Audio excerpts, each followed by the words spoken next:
Hey guys. Alright, as promised, I told you guys I was going to be on here regularly, so here I am. And this is going to be my labor and delivery story because I did one for Camden, so I felt the need to do one for Mikal. I told you guys I would look a little bit better this time. I really don't look that much better. All I did was my eyebrows. That was it.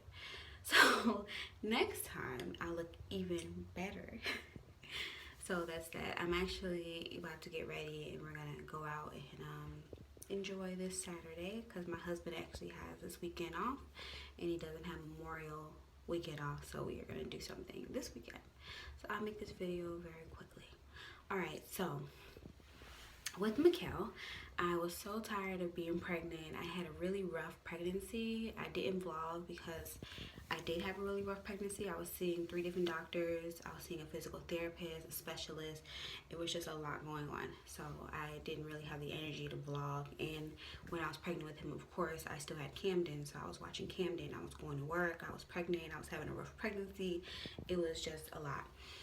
So, with Mikal, I left work when I was 30 weeks pregnant and I became a stay-at-home mom with Camden. And that was by doctor's orders for me to leave work because I am a nurse and it's a very demanding field when it comes to being on your feet and caring for others, and you can't just be out of it when you're trying to maintain somebody's life. So that's that. So I left work at 30 weeks and I was home. At 37 weeks, I was pretty much done being pregnant. But, you know, I wanted the baby to stay. I wanted Mikal to be in there as long as possible, as long as he was growing and he was healthy. That was it. So at 38 weeks, 2 weeks before his due date, which was April 29th, he was born April 17th. So that whole week of April 17th, I just knew he was going to come. I told my husband, I'm like, he's going to come this week, so have your phone on you at work. You know, make sure that you're able to answer your phone because he is coming. So the day that he came, which was Sunday, Sunday, April 17th, earlier that morning, I was drinking some orange juice. I had been walking the whole week. I had been bouncing on my little green ball. And I finally was like, you know, when I left the doctor's, I was 2 centimeters when I went to the doctor previously. And I was like, what can I do to just push it a little bit further so I can get there? So, you know, of course you read everything. I'm like, you know what? Let me just take like an ounce or 2 of castor oil. No comments on the castor oil. I know the goods and the bads of it. It's not harmful to your baby. I am a nurse. I do know. So I did take a few ounces of castor oil. It gave me the shits a little bit, but nothing too major. I would say 4 hours after I took it, I went to sleep, woke up, bad contractions. I called my husband. I'm like, hey, I'm having contractions. You need to come home. So he came home because he had dropped his friend off at the airport because it was actually off on Sunday. So he came back. He's like, hey, are you okay? I was like still laying in the bed. And then a few minutes later, I mean, they're coming really bad. So, you know, I'm just walking around the room trying to labor at home as long as possible. And so I'm like telling him, I'm like, you know, when it gets to the point where I've been in active labor for an hour, we need to go to the hospital because by then the contractions were about like 2 to 3 minutes apart and they were coming hard, like harder than I've ever felt them before. So mind you, with my oldest son, I was actually went to the hospital at 2 to 3 centimeters and I got my epidural at 4 centimeters. So I've never really known what the peak of labor feels like. And these contractions were hard. So we live in San Diego and everything's pretty far apart. So we got in the car and my hospital is like 30 minutes away from our house. So we're driving.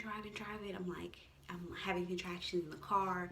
My back is hurting. I can't walk around because I'm in the car. I'm just like in so much pain. Just, you know, it was horrible. So we get there, we go to triage, and I'm like screaming in triage. And the whole day, my water was slowly breaking, but I didn't know it. I thought I just kept peeing because I've never had my water broken before, like before labor. So we're in triage, and just like a gush of water comes out. And I'm like, oh my God, I peed everywhere. I'm like, oh my God, I'm so sorry, everybody. I peed everywhere. And the nurses are like, it's okay. It's just your water, blah, blah, blah. I'm like, well, can you check me? She checks me. You guys, I am 5 centimeters by the time I got to the hospital. I literally froze. I was like, oh my God, am I still gonna be able to get the epidural? She's like, yeah, you can get it, anytime before 8 centimeters. I'm like, okay, well, we need to get in this room. Y'all need to call the anesthesiologist. I need to get this epidural because I'm not having this baby without this epidural. So, everybody's rushing because I'm already 5 centimeters. My water's still breaking. I'm like yelling at my husband. And so they get me up. They admit me pretty fast because I was already pre-registered. We get up to the room. Anesthesiologist comes. Well, first they're like putting IVs in my hand. The nurse that did it was pretty horrible at it. It hurt really bad. So she puts the pain medicine while we're waiting for the anesthesiologist. He comes. I'm like really calm when he's giving me my epidural because at that point I'm just like, I need something now. I'm in so much pain that I'm actually able to be calm while getting an epidural. So he gives it to me, kicks in a little bit, but by the time the epidural was even going in, I was already 7 centimeters. So it was almost time to push. You push at 10 centimeters. The epidural hadn't even reached my toes by the time it was time to push. So, and my doctor wasn't even there when I was ready to push. So me and the nurse and my husband were doing like practice pushes, and she's like, oh, you need to stop because the practice pushes were turning into real pushes. Like every time I was practice pushing, his head was actually coming out. And I was like, I'm ready to go. Like, I'm ready to have him. She's like, oh my God, wait, we have to wait for the doctor, blah, blah, blah. To the point where the nurse almost gave birth to my son. So doctor hurries up and comes in. His head is like almost out. And I do 2 pushes. He's out.